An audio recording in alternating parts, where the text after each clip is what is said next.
Umar Farooq radiyallahu ta'ala anhu, the superhero of this ummah. এই উম্মার super hero তিনি, ঠিক কি না? ওনার মুখের আগে লাঠি চলতো বেশি। সুবহানাল্লাহ পড়বেন না? মাঝে মাঝে লাঠি চালানোরও দরকার আছে না নাই?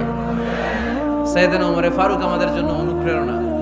Is the real super hero of Muslim উম্মাহ। তিনি এই উম্মার রিয়েল সুপার হিরো।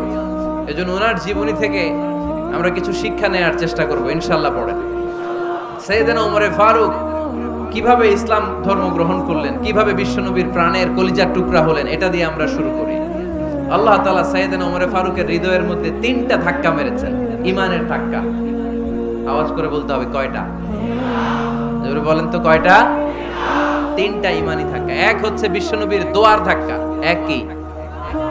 দোয়ার ধাক্কা। 2 হচ্ছে সূরা হাক্কা দিয়ে দিয়েছেন আল্লাহ এক ধাক্কা। সুবহানাল্লাহ পড়বেন না? 3 হচ্ছে সূরাতু তাহা দিয়ে আল্লাহ দিয়েছেন আরেকটা ধাক্কা।